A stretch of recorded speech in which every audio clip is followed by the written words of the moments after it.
자, 오늘 이제 에레미야 14장 1절로 22절 말씀은 이제 어제 13장에서 하나님은 두 가지 비유로 말씀하셨습니다.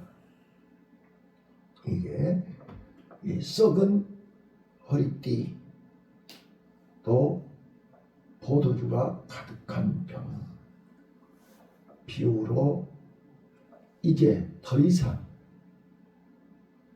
써먹을 수 없는 도저히 회복이 불가능한 이스라엘 백성들을 지적했습니다. 자, 오늘은 이제 그 언약을 깨트려버린 하나님과의 약속을 저버린 저들을 하나님이 이제 재앙을 내리시겠다는 거예요. 심판하시겠다는 거예요. 근데 구체적으로 어떻게 심판하냐? 1번 가뭄입니다. 자, 우리 인간은 물이 없이는 살 수 없죠. 우리 몸이 7, 80%가 다 수분입니다. 수분이 50%가 빠지면 죽습니다. 그래서 제일 힘들 때, 제일 배고플 때 목이 마르는 것입니다. 자, 그런데 하나님은 물을 없애버리겠다는 거예요. 자, 그래서 1절부터 6절까지 보시면 특히 어느 정도로 비참하냐, 물이 없으면 어느 정도로 비참하게 되냐. 5절 6절에 보시면요, 짐승 2마리가 나오는데 암사슴과 들나귀가 나와요.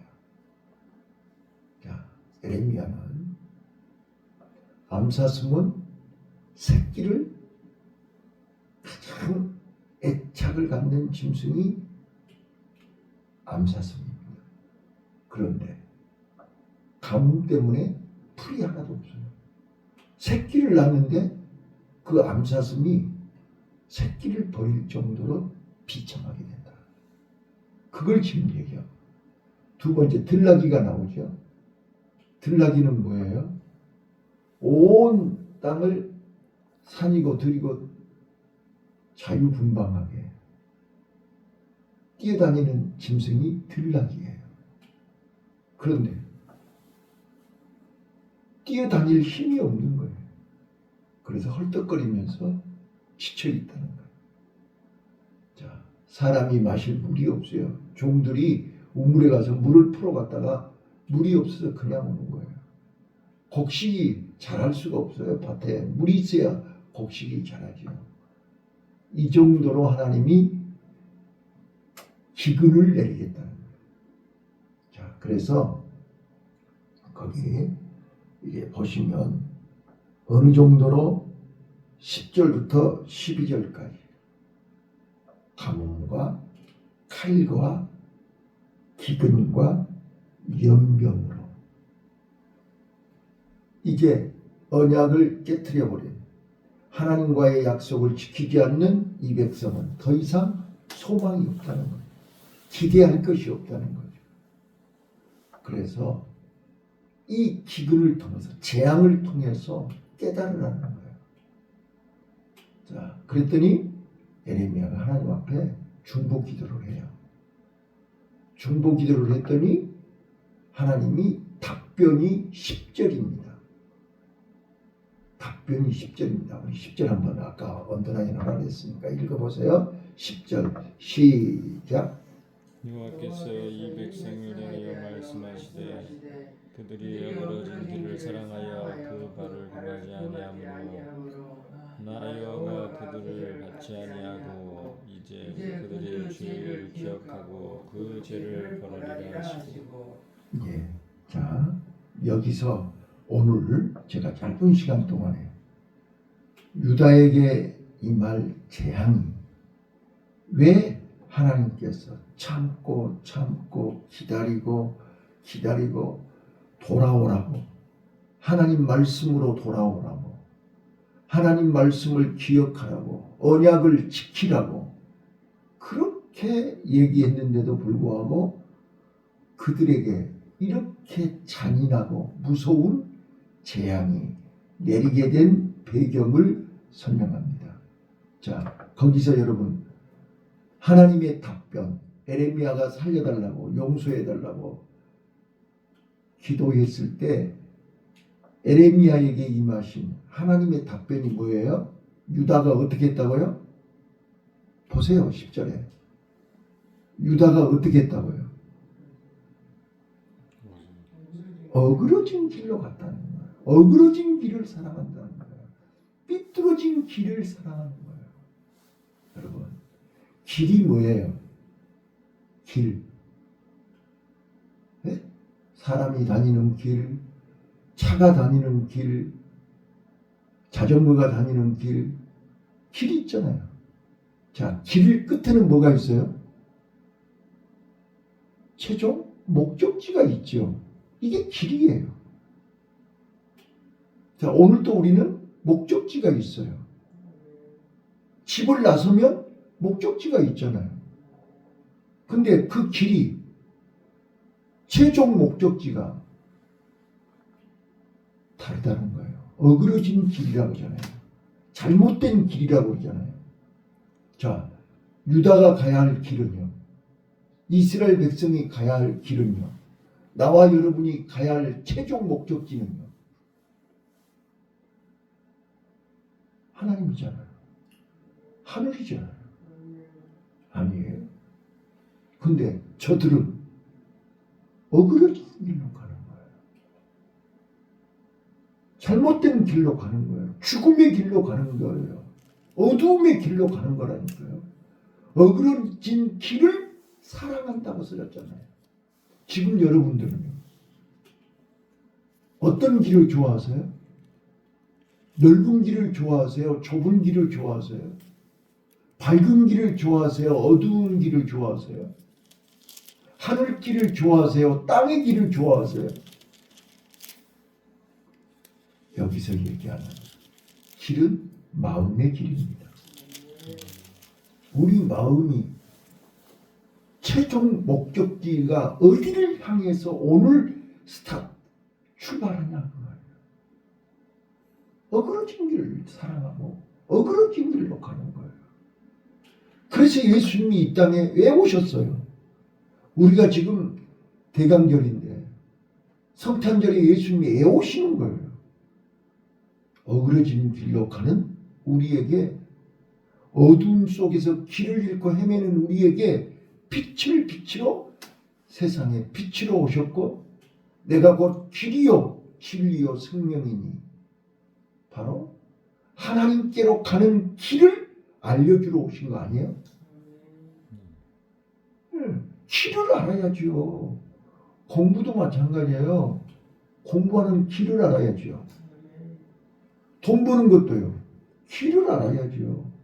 어그러진 길로 가서 돈 벌면 요즘 봐보세요. 뉴스 봐봐요. 계속 나오잖아요. 무슨 마약을 어쩌고 밀수를 어떻게 하고 해킹을 해가지고 뭔 비트코인을 몇백억을 뭐 해킹했다는 등 뭐 참 어그러진 길로 돈을 버는 거예요. 어그러진 길로 목적을 달성하려고 하는 거예요. 이건 다 삐뚤어진 길 아닙니까? 자, 전번에 제가 에레미야 시작하면서 제 허물 뭐라고 그랬어요? 폐역 말씀드렸죠. 반역하는 거라 그랬잖아요. 내 마음에서 하나님을 싫어하는 거예요. 어제 하나님이 에레미야에게 뭐라 그랬어요? 네 허리띠를 사서 띠라. 그렇게 말씀하셔놓고 그 허리띠를 유브라데 강가에다 묻어라 그랬어요. 여러분, 예루살렘에서 유브라데 강은 600km라고 내가 말씀드렸어요. 하나님하고 멀어지는 거예요. 지금 이스라엘 백성들은 하나님하고 600km가 멀어졌다는 뜻이에요. 내 마음이 하나님하고 멀어지면 허리띠는 썩어버려요. 내 마음은 어두워지는 거예요. 내 마음에는 소망이 없는 거예요. 내 마음에는 낙이 없는 거예요. 기쁨이 없는 거예요. 살맛 안 나는 거죠. 봐봐요. 저는요, 이 말씀을 묵상하다가 이런 생각이 들었어요. 자, 하늘문이 닫혀서 비가 안 오는 것도 있지만 내 마음이 가물어버린 거예요. 내 마음에 기근이 오는 거예요. 우리가 쌀이 없어요. 밥이 없어요. 그런데 내 마음은 배가 고픈 거예요. 내 마음은 헐떡거리는 거예요. 무서운 거예요. 아무 낙이 없는 거예요. 기쁨이 없는 거예요. 살맛이 안 나는 거예요. 왜? 삐뚤어졌기 때문에. 어그러진 길로. 이게 폐역이라 그랬잖아요. 허물이라 그랬잖아요. 그가 찔림은 우리의 허물을, 그가 상함은 우리의 죄악을. 죄악이 하나님을 배반하는 것이고 허물이 삐뚤어진 거라고 그랬잖아요. 자, 그래서요, 저는 마태복음 18장 6절에 예수님이 이렇게 얘기했어요. 지극히 적은 소자를 실족시키면 연자맷돌을 메고 바다에 던지는 것이 더 차라리 나으리라. 자, 지극히 적은 소자 실족시키는 것. 자, 여러분요, 내가 삐뚤어지는 길을 좋아하면 우리 자녀들이 다 삐뚤어진 길로 가게 돼 있어요. 자, 목사가 삐뚤어진 길을 좋아하면 교인들이 다 삐뚤어진 길로 가. 이게 실족시키는 거 아니에요? 그래서 열왕기상 3장 7절에 솔로몬이 하나님 앞에 기도하는 거예요. 하나님, 나는 어린아이입니다. 나는 하나님 앞에서 출입을 알지 못합니다. 여러분, 소자가 뭐예요? 지금 솔로몬이 어린아이라 그 말이에요? 20살이 넘었어요. 그런데 하나님 앞에서 자기를 나는 어린아이입니다. 하나님 앞에서 출입을 들어가고 나가는 길을 알지 못합니다. 나에게 하나님 지혜를 주옵소서. 자, 우리가 출입을 알지 못하는 거예요. 들어가고 나갈 거를 길을 알지 못하는 거예요. 그래서 예수님이 우리에게 길을 가르쳐 주러 오셨다니까요. 이게 생명의 길이에요. 진리의 길이에요. 하늘 가는 밝은 길이에요. 하나님 만나는 길이에요. 이스라엘 백성들이 쇠마, 너희는 먹든지 마시든지 누워있을 때든지 앉아있을 때든지 무엇을 하든지 하나님을 네 마음속에 사랑해라. 이게 최종 목적지 아니에요? 오늘 하루 우리가 살아야 할 이유 아니에요? 뭐 때문에 사는 거예요?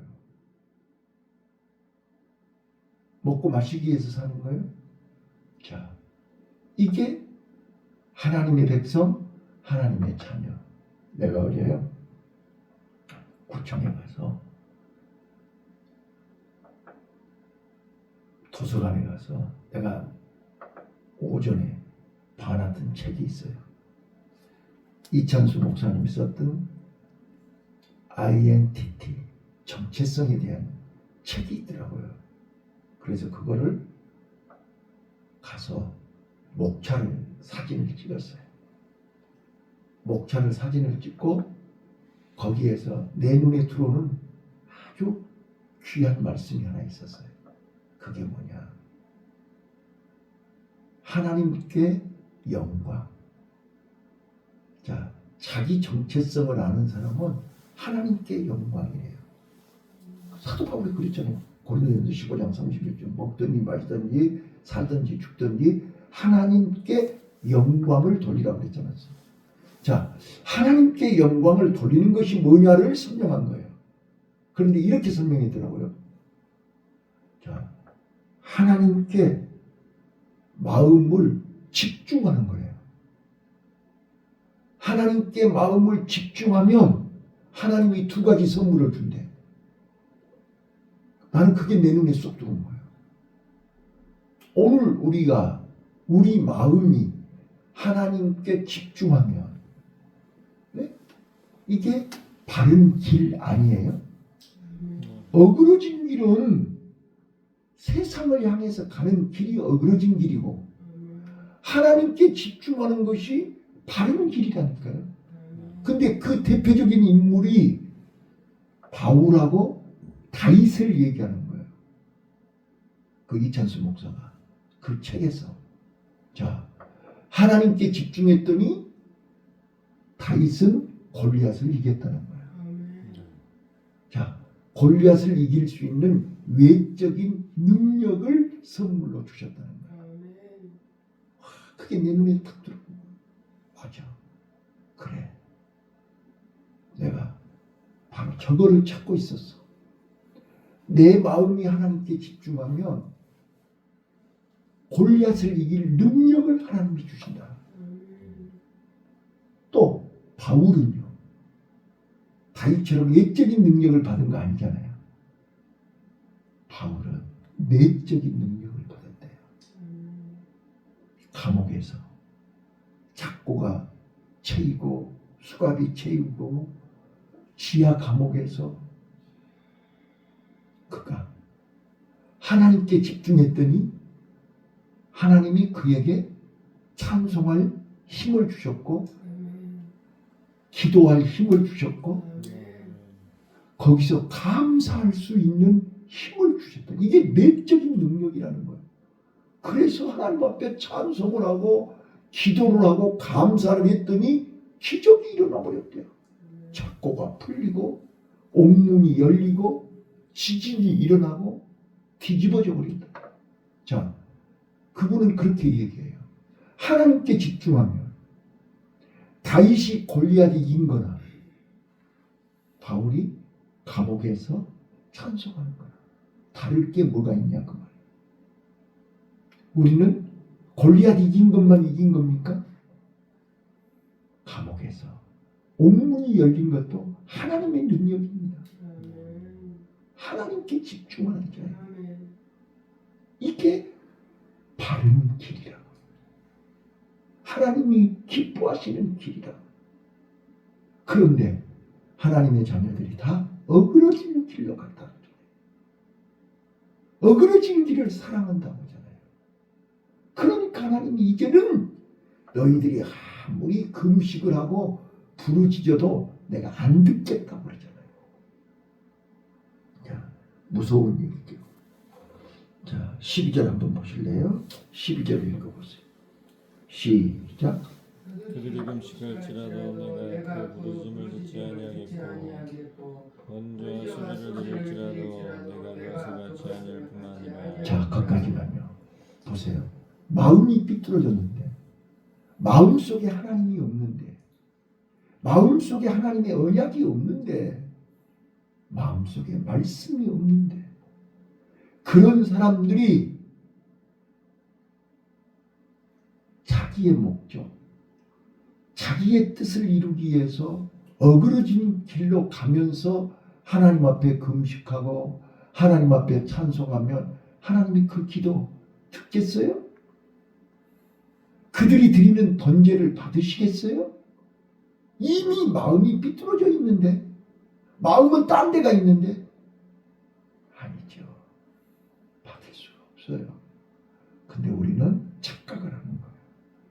내가 비록 마음은 딴 데 있어도 내가 하나님 앞에 정성을 다하면 하나님이 받으실 줄 알아요. 그래서 무속인들이나 불교인들이나 다른 타종교는 정성을 강조해. 자, 천주교도 이제 여러 개로 나눠졌잖아요.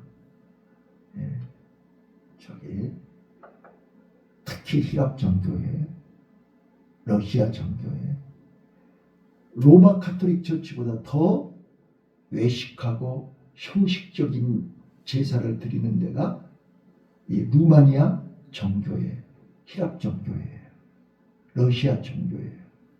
그 사람들은 여기요 지금 앞에 이거 촛불을 하라고 이거 갖다 놨잖아요. 마리아상 앞에서 성당에 가서 촛불만 켜고, 그래서 천주교에 가면 촛불 켜는 데가 많잖아요. 그래? 마리아상 앞에 쫙 촛불 켜놔잖아요. 촛불만 켜놓고 기도만 하면 자기네들이 임무 끝이야. 내가 할 일 다 한 거야. 마치 유대인들이 고르반 헌금하면 부모에게 효도 다 한 거야. 이런 외식, 이런 형식, 교회 와서 1시간 앉았다만 가면 하나님 사랑하는 걸로, 하나님 앞에 내 할 일 다 한 걸로 착각하는 거야. 그거이 삐뚤어진 길이란 말이야. 자, 저는 다시 한번 말씀드려요. 예수님이 왜 오셨어요? 나를 바른 길로 인도하시기 위해서 오셨어요. 그런데 예수님이 아무리 불러도, 예수님이 아무리 종을 치고, 예수님이 땡그랑 하면서 따라오라고 해도 안 따라와요. 자기 고집대로. 그래서 제가 어제 하나님 앞에 예수님의 순한 어린 양이 됩시다 라고 말한 거예요. 어린 양은 목자만 따라다녀요. 내 삶의 목자, 내 인생의 목자, 나를 하늘나라로 인도하실 목자는 예수님입니다. 우리는 예수님 따라가야 사는 거예요. 예수님 따라가야 사는 거예요. 그런데 예수님이 인도하는 그 길을 이제는 나름대로 10년, 20년 따라가 봤더니 별 볼 일 없네. 가룟 유다처럼. 가룟 유다가 3년 반 예수님 따라다녔는데 자기 꿈, 자기 소망, 자기 계획이 무너진 거예요. 그래서 예루살렘에 금이 한양하고 입성해서 이제 왕이 될 줄 알았는데 죽으러 간다는 거야. 그러니까 내 목 챙겨야지. 은삼십. 이게 가룟 유다 아닙니까? 자, 말씀을 정리할게요. 한번 따라서 해보세요. 잠언서 3장 6절에 보면요, 솔로몬이 이렇게 얘기해요. 잠언서 3장 6절. 너는 범사에 그를 인정하라. 그리하면 네 길을 지도하시리라. 우리는 내 마음속에 하나님을 인정해야 돼. 예수님을 인정해야 돼. 하나님의 언약을 인정해야 돼. 내 마음속에 빛이 있어야 돼. 그래서 예수님이 세상에 빛으로 오셨잖아요. 그 빛이 내 안에 있을 때 우리는 길이 보이는 거야. 살 길이 보이는 거야. 우리가 하루를 살다 가더라도 우리는 이름도 없이 빛도 없이 미랄처럼 조용히 사라져도 그 생명의 씨가 30배, 60배, 100배로 맺어질 줄로 믿어요. 우리는 사람 앞에 보이려고, 사람 앞에 인정받으려고. 어제 우리 구청 선교회 부회장이 식사 대접을 했어요. 점심에 같이. 근데 그 친구는 고등학교 나와가지고 10급 운전사로 그 전에 난지도에 그 그 쓰레기 버리는 그 운전하는 걸로 공무원에 입문을 한 거야. 명성교회 다니는데 안수 집사에. 그런데 내가 옛날부터 오래전부터 열심히 기도하고 진짜로 열심히 했어. 근데 진급이 안 돼. 그런데 어제 이제 식사하면서 나한테 자초지종 얘기를 하는 거예요. 목사님, 저는 진짜로 간증할 것이 많습니다. 이렇게 얘기하는 거예요.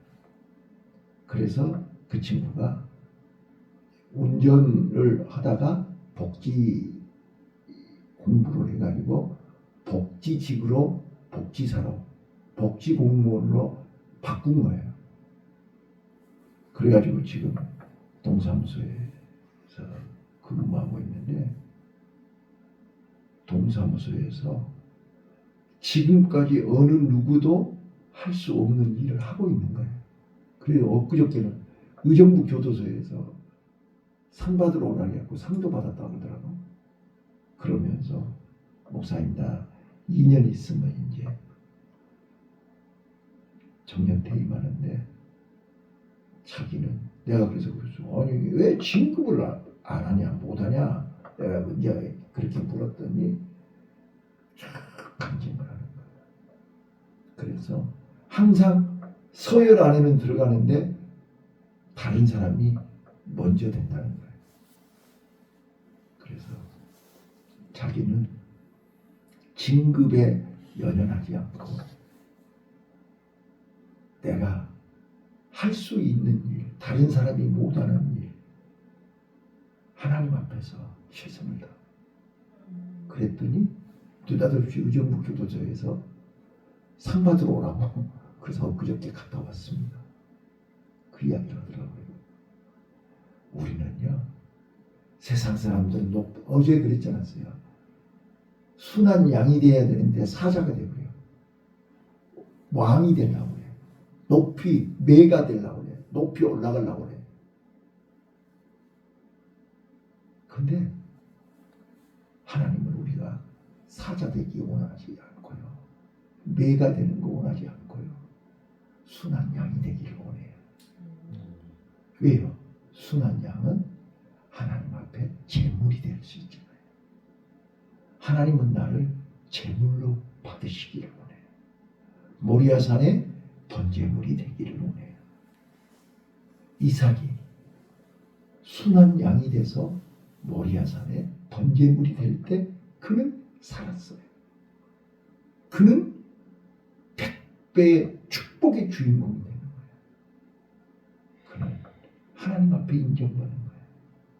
오늘도 우리는 누가 뭐라 해도 순한 양이 됩시다. 내 마음에. 다른 사람들은 다 어그러진 길을 사랑하고 넓은 길로 가기를 원하지만 우리는 이 비밀을 알잖아요. 이 말씀을 알잖아요. 우리는 좁은 길로 갑시다. 이 길이 하나님이 기뻐하는 길이요, 생명의 길이요, 진리의 길이요, 하늘 가는 밝은 길임을 알고 사람 바라보고 기죽지 말고 환경 바라보고 실망하지 말고 예수님 한 분으로 예수님이 내 마음속에 계시고 하나님의 말씀이 내 안에 가득 차고 하나님의 언약을 붙잡으면 우리는 오늘도 힘있게 담대하게 자신있게 정체성이 분명한 하나님이 외적인 능력과 내적인 능력이 임하는 복된 하루가 되시기를 예수님 이름으로 축원합니다. 기도하겠습니다. 하나님